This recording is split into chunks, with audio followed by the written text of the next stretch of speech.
이해하면 무서운 이야기. 나에게는 특별한 재능이 있다. 바로 남의 슬픔을 건네받을 수 있는 재능이다. 쉽게 말하자면 누군가의 슬픔을 내가 가져올 수 있다는 것이다.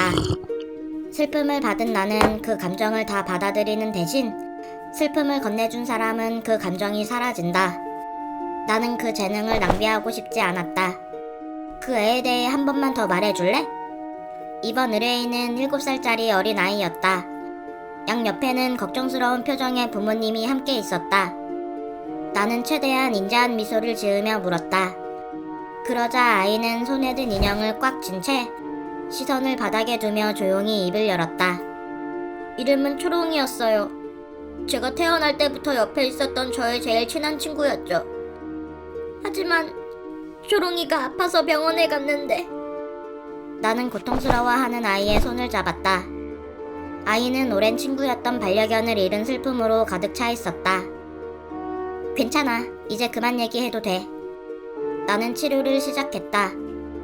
아이의 손을 두어 번 쓰다듬자 슬픔이 내게 전달되기 시작했다. 그 고통은 마치 날카로운 창처럼 내 몸을 관통했다. 나는 눈물을 꾹 참고 눈을 감았다. 그러자 모든 것이 스쳐 지나갔다.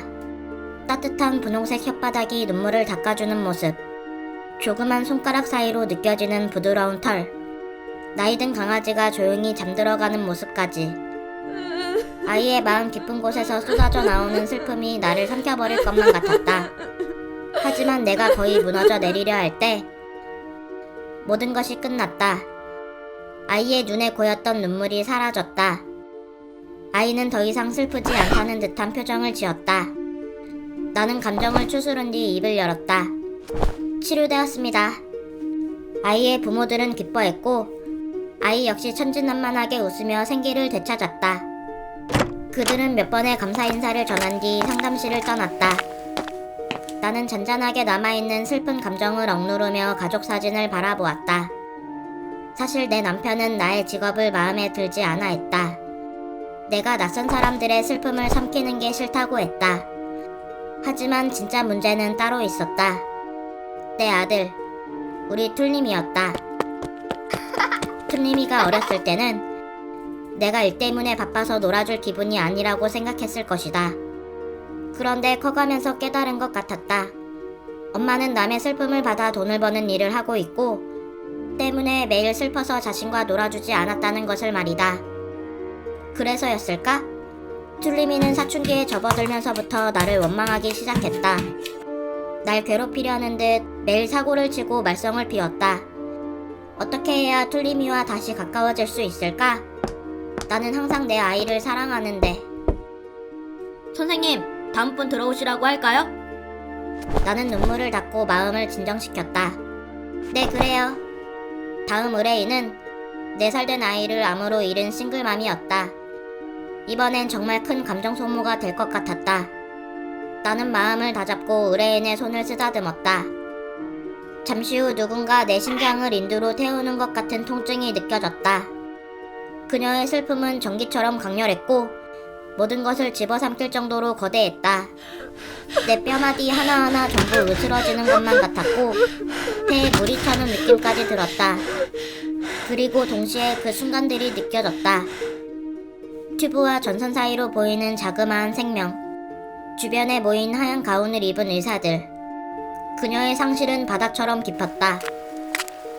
몇 분 뒤 그녀가 밝은 모습으로 상담실을 나갔음에도 나는 고개를 들 수조차 없었다.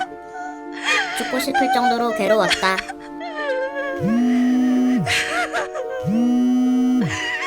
전화벨이 울리는 것도 모를 정도로 절망적인 고통이 온몸을 쑤셔대고 있었다. 그렇게 얼마나 지났을까? 아직도 진정되지 않는 마음을 추스르려 심호흡을 하는데 선생님! 방금 남편분께 전화가 왔는데. 직원의 말에 따르면 툴리미가 차를 훔쳐타다가 가드레일을 들이받고 추락했다고 한다. 잠시 후 병원에 도착한 나는 오열하고 있는 남편을 발견했다. 나는 그의 옆으로 다가가 시신을 내려다봤다. 한때 내 아들이었던 것이 지금은 온몸이 피로 뒤덮여 있었고 비정상적으로 뒤틀려 있었다. 끔찍한 광경이었다. 하지만 그 모습을 보며 나는 훨씬 더 끔찍한 사실을 깨달았다. 죽은 내 아들을 보고도 아무런 감정이 느껴지지 않는다는 것을 말이다.